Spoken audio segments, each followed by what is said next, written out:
सर्वशक्तिमान परमेश्वरका वचनहरूको वाचन संग्रह। सम्पूर्ण ब्रह्माण्डको लागि परमेश्वरका वचनहरू, अध्याय 15।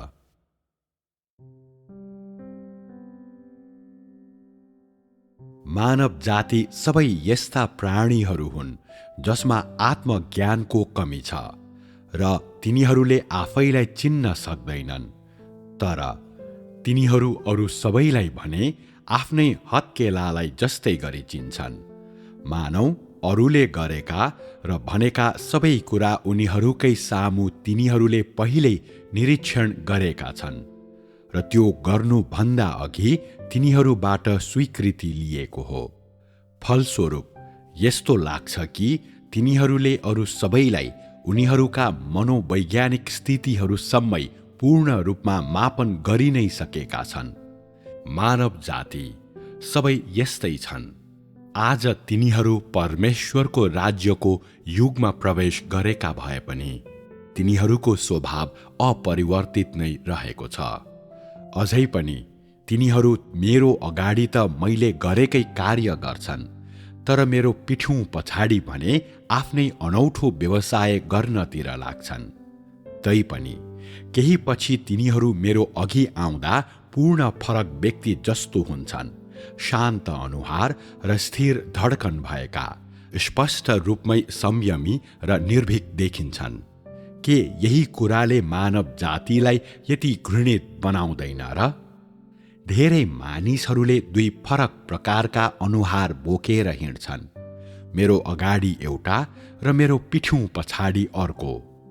तिनीहरूमध्ये धेरैले मेरो अगाडि भर्खर जन्मेको थुमाले जस्तो व्यवहार गर्दछन्, तर मेरो पिठ्यौँ पछाडि तिनीहरू हिंस्रक बाघहरूमा परिणत हुन्छन् र पछि डाँडाहरूमा आनन्द साथ उड्ने ससाना चराचुरुङ्गीहरूले जस्तो व्यवहार गर्छन्। धेरैले मेरो सामु उद्देश्य र सङ्कल्प देखाउँछन्। धेरैजना तृष्णा र तडपनको साथमा मेरा वचनहरू खोज्दै आउँछन्, तर मेरो पिठ्यौँ पछाडि हुँदा तिनीहरू ती कुरासँग दिक्क हुन्छन् र तिनलाई त्याग्छन्, मानौ मेरा वाणीहरू एउटा भार हुन्। मेरो शत्रुले भ्रष्ट पारेको मानव जातिलाई देख्दा धेरै पटक मैले मानव जातिमा आशा राख्न छोडेको छु। धेरैचोटि तिनीहरू मेरो सामुन्ने आएर आँसु झार्दै माफी मागेका देखेर पनि तिनीहरूका हृदय सच्चा र तिनीहरूका अभिप्राय इमान्दार भए पनि तिनीहरूमा रहेको आत्मसम्मानको अभाव र सुधार्न नसकिने जिद्दीपनको कारण रिसले तिनीहरूका कामप्रति मैले आफ्ना आँखाहरू चिम्लेको छु। धेरै पटक मैले मानिसहरू मसँग सहकार्य गर्न विश्वस्त भएका देखेको छु, जो मेरो सामु मेरो अङ्गालोमा न्यानोपन चाख्दै बसेको जस्तो देखिन्छ। धेरै पटक मेरा चुनिएका मानिसहरूको निर्दोषता, सजीवता र श्रद्धाभाव देखिसकेपछि कसरी म यी कुराहरूको कारण ठूलो आनन्द लिन सक्दिन र? मानव जातिले तिनीहरूका निम्ति मेरा हातहरूमा भएका पूर्व निर्धारित आशिषहरू कसरी उपभोग गर्न सकिन्छ भनी जान्दैनन्, किनकि तिनीहरू आशीर्वाद र दुःख कष्ट दुवैको अर्थ के हो बुझ्दैनन्। यसकारण मलाई खोजी गर्ने कार्यमा मानव जाति इमान्दार हुँदैनन्। यदि भोलिको दिन अस्तित्वमा हुँदैन थियो भने तिमीहरूमध्ये को मेरो सामु उभिँदा चलिरहेको हिउँ जस्तो शुद्ध र हिरा जस्तो निष्कलङ्क हुन सक्थ्यो? के म प्रतिको तिमीहरूको प्रेम कुनै स्वादिष्ट भोजन, सुन्दर वस्त्र वा धेरै तलब भएको पदसँग साट्न सकिने वस्तु मात्र हुन सक्छ? के यसलाई त प्रतिको अरूको प्रेमसँग साट्न सकिन्छ? के कष्टमा परेको अवस्थाले वास्तवमै मानिसहरूलाई म प्रतिको तिनीहरूको प्रेम त्याग्ने प्रेरणा दिन्छ?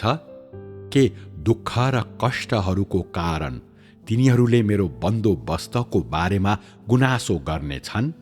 कसैले पनि मेरो मुखमा भएको धारिलो तरबारको साँचो कदर गरेको छैन। त्यसको भित्री आशय नै नबुझी तिनीहरू बाह्य अर्थबोध मात्र गर्छन्। यदि मानव जातिले साँच्चै मेरो तरबारको धार देख्न सक्थ्यो भने तिनीहरू आफ्ना प्वालहरूमा मुसो दगुरे झैँ दगुर्ने थिए। तिनीहरूको बोधोपनको कारण मानिसहरूले मेरा वचनहरूका कुनै सही अर्थ बुझ्न सक्दैनन्। त्यसैले तिनीहरू मैले बोलेका वाणीहरू कति भयानक छन् वा ती वाणीहरूले मानिसको कति धेरै प्रकृति प्रकट गर्छन् र तिनीहरूका भ्रष्टतालाई मेरा ती वचनहरूले कसरी न्याय गरेका छन् भन्ने बारेमा तिनीहरूलाई केही थाहा छैन।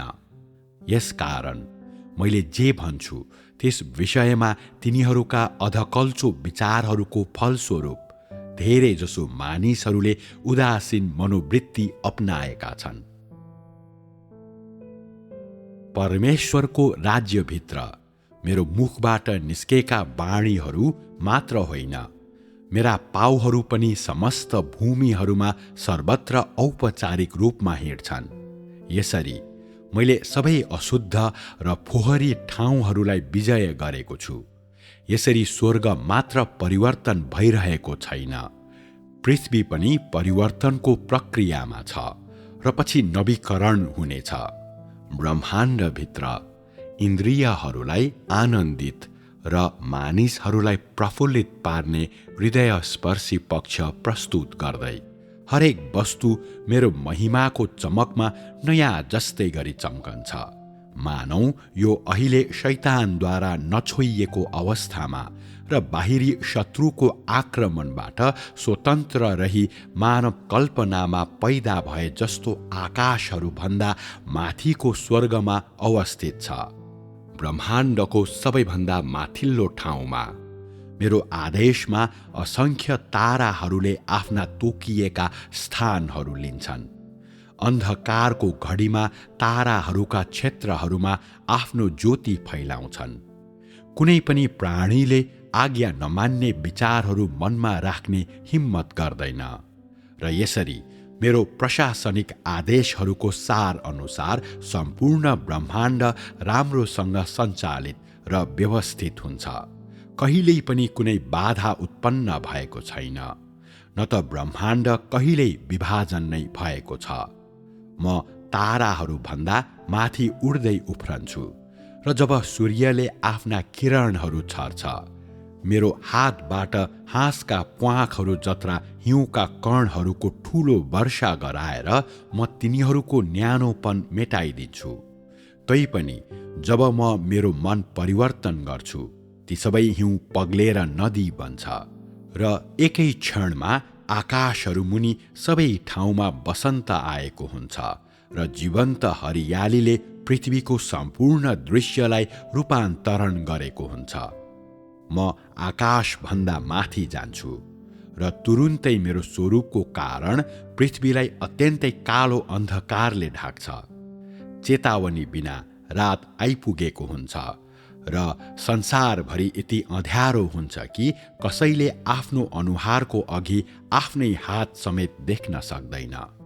ज्योति निभेपछि यस मौकाको फाइदा उठाउँदै मानिसहरूले एक अर्कोलाई नाश पार्छन् र एक अर्कोबाट खोज्दै र लुट्दै आपसी विनाशको हिंसात्मक कार्य गर्छन्। पृथ्वीका राष्ट्रहरू अस्तव्यस्त विखण्डनमा पर्छन् र धुमिल अशान्तिको स्थितिमा प्रवेश गर्छन् र अन्ततः ती सबै कुनै पनि छुटकारा पाउनै नसक्ने अवस्थामा पुग्छन्। मानिसहरू आफ्नो पीडामाझ दुःख, विलाप र छटपट्टिको शास्तिसँग सङ्घर्ष गर्छन् र वेदनामा दयनीय रूपले बिलौना गर्छन् र मानिसको संसारमा एकचोटि फेरि अचानक ज्योति आओस् र यसरी अन्धकारका दिनहरू समाप्त होउन् र पहिले एकचोटि अस्तित्वमा रहेको त्यो शक्ति पुनर्स्थापित होस् भन्ने इच्छा गर्छन्। तैपनि मैले मेरा बाहुला झट्कारेर मानव जातिलाई छोडेको धेरै भइसक्यो। संसारका गल्तीहरूका लागि म फेरि कहिल्यै तिनीहरूलाई दया देखाउने छैन। मैले धेरै अघि नै सम्पूर्ण पृथ्वीका मानिसहरूलाई घृणा र तिरस्कार गरेको छु। त्यहाँका अवस्थाहरूप्रति मेरा आँखाहरू चिम्लेको छु। मानवताको हरेक चाल र हाउभाउबाट मेरो अनुहार अर्कोतिर फर्काएको छु र यसको अपरिपक्वता र निर्दोषताप्रति प्रसन्न हुन छोडेको छु। म संसारलाई फेरि नयाँ बनाउने अर्को योजनामा लागेको छु, ताकि यो नयाँ संसारको चाँडै नै पुनर्जन्म हुन सकोस् र यो फेरि कहिल्यै नडुबोस्। मानव जाति माझ यस्ता धेरै बाह्य राज्यहरू छन् जो मैले तिनीहरूलाई सही तुल्याउँ भन्ने प्रतीक्षामा छन्, र यस्ता धेरै गल्तीहरू छन् जसलाई मैले व्यक्तिगत रूपले रोक्नुपर्छ, अनि मैले बढार्नुपर्ने धुलो अधिक छ, र मैले खुलासा गर्नुपर्ने रहस्यहरू कैयौँ छन्। सारा मानव जाति मेरो प्रतीक्षामा छ र मेरो आगमनको तृष्णा गरिरहेको छ। पृथ्वीमा म व्यावहारिक परमेश्वर स्वयं हुँ, जो मानिसहरूका हृदयमा बस्नुहुन्छ। स्वर्गमा म सारा सृष्टिको मालिक हुँ। मैले पर्वतहरू चढेको र नदीहरूको जङ्घार तरेको छु, र म मानव जातिको माझमा पसेको र बाहिर निस्केको छु। कसले व्यावहारिक परमेश्वर स्वयंको खुल्लम खुल्ला विरोध गर्ने साहस गर्छ? कसले सर्वशक्तिमानको सार्वभौमिकताबाट टाढा जाने हिम्मत गर्न सक्छ? कसले कुनै शङ्का नगरी म स्वर्गमा छु भनी भन्न सक्छ? यसबाहेक म निर्विवाद पृथ्वीमा छु भनेर कसले दाबी गर्न सक्छ? सारा मानव जातिमा यस्तो कोही छैन जसले म बस्ने प्रत्येक ठाउँको बारेमा विस्तृत रूपमा ठीक बताउन सकोस्। के स्वर्गमा हुँदा म अलौकिक परमेश्वर स्वयं र पृथ्वीमा हुँदा व्यावहारिक परमेश्वर स्वयं हुन सक्छु? निश्चय नै म सारा सृष्टिका व्यावहारिक परमेश्वर हो कि होइन भन्ने कुरालाई म सम्पूर्ण सृष्टिको शासक हुनुले वा मैले मानिसको संसारको पीडा अनुभव गर्नुले निर्धारित गर्दैन, गर्छ त?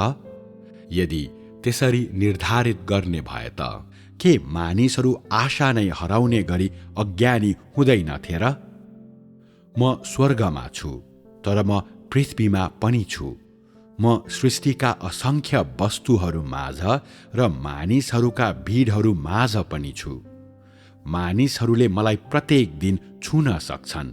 यसबाहेक तिनीहरूले मलाई प्रत्येक दिन देख्न सक्छन्। जहाँसम्म मानव जातिले मलाई देख्ने कुरा छ, तिनीहरूको लागि म कहिले गुप्त जस्तो देखिन्छु र कहिले देख्न सकिने जस्तो हुन्छु। म वास्तवमा अस्तित्वमा छु जस्तो देखिन्छु, तर म अस्तित्वमा नभएको जस्तो पनि देखिन्छु। ममा मानिसहरूले बुझ्न नसक्ने रहस्यहरू छन्। यस्तो लाग्छ सबै मानिसले आफ्नो हृदयभित्रको असहज भावनाहरू हटाउनका निम्ति ममा भएका अझ अरू रहस्यहरू पत्ता लगाउन माइक्रोस्कोपद्वारा हेरिरहेका छन्। तैपनि यदि तिनीहरूले एक्सरे नै प्रयोग गरे भने पनि मसँग भएका कुनै पनि रहस्यहरूलाई मानव जातिले कसरी उजागर गर्न सक्छ र? मेरो कामको परिणाम स्वरूप मेरा मानिसहरूले मसँग सँगै महिमा प्राप्त गरेको क्षणमा त्यो ठूलो रातो अजिङ्गरको ओडार पत्ता लगाइनेछ। सबै हिलो र फोहोर हटाएर सफा गरिनेछ र कैयौं वर्षदेखि जमेको सबै प्रदूषित पानी अब उपरान्त अस्तित्वमै नरहने गरी मेरो दन्केको आगोमा सुकिजानेछ। त्यसपछि ठूलो रातो अजिङ्गर आगो र गन्धकको कुण्डमा नष्ट हुनेछ। त्यो अजिङ्गरले तिमीहरूलाई खोसेर नलैजाओस् भनी के तिमीहरू साँच्चै मेरो प्रेमिलो वास्तामुनि बस्न तयार छौ? के तिमीहरू साँच्चै त्यसका कपटपूर्ण चाललाई घृणा गर्छौ? कसले मेरो लागि बलियो साक्षी दिन सक्छ? मेरो नाउँको खातिर, मेरो आत्माको खातिर र मेरो सम्पूर्ण व्यवस्थापन योजनाका खातिर कसले आफ्ना सबै सामर्थ्यको बलिदान दिन सक्छ? आज जब यो राज्य मानव संसारमा छ, यही समय हो जुन बेला म मानिसहरूको बीचमा आएको छु। यदि त्यस्तो नभएको भए के कोही कुनै चिन्ता नगरी मेरो पक्षमा लडाईँको मैदानमा उत्रिन सक्थ्यो र? त्यस राज्यले आकार लियोस्, मेरो हृदय सन्तुष्ट होस्, अनि त्यसबाहेक मेरो दिन आओस्, सृष्टिका असंख्य थोकहरूको पुनर्जन्म हुने र प्रशस्त मात्रामा बढ्ने समय आओस्। मानिसहरूलाई तिनीहरूका दुःखको समुद्रबाट छुटकारा दिन सकियोस्। भोलिको दिन आओस् र यो आश्चर्यजनक होस्, फलोस् र फुलोस् र त्यसबाहेक भविष्यको आनन्द पूरा हुन सकोस् भनेर सबै मानिसले आफ्नो पूरा शक्तिका साथ सङ्घर्ष गर्दैछन्। मेरो लागि आफैलाई बलिदान गर्न कुनै कसर बाँकी राखेका छैनन्। के यो विजय पहिले नै मेरो भइसकेको छ भन्ने कुराको सङ्केत होइन र? के यो मेरो योजना पूरा भइसकेको छ भन्ने कुराको निशान होइन र? आखिरी दिनहरूमा जति धेरै मानिसहरू अस्तित्वमा हुन्छन्, तिनीहरूले संसारको शून्यता त्यति नै धेरै महसुस गर्नेछन् र उनीहरूसित जीवन जिउने साहस त्यति नै थोरै हुनेछ। यस कारणले गर्दा अनगिन्ती मानिसहरू निराश भएर मरेका छन्।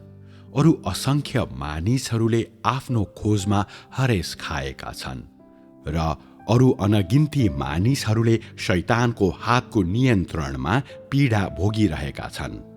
मैले धेरै मानिसहरूलाई बचाएँ र तीमध्ये धेरैलाई सहयोग गरे र मानिसहरूले ज्योति गुमाएको बेला धेरै पटक मैले तिनीहरूलाई ज्योतिको ठाउँमा फर्काएर ल्याएको छु, ताकि तिनीहरूले मलाई ज्योतिमा चिनुन् र खुसीले ममा रमाउन्।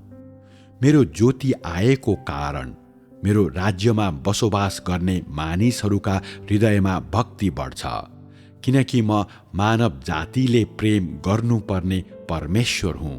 त्यो परमेश्वर हुँ जोसँग मानिसहरू स्नेह साथ जोडिन्छन् अनि तिनीहरू मेरो स्वरूपको प्रभावको छापद्वारा भरिएका हुन्छन्।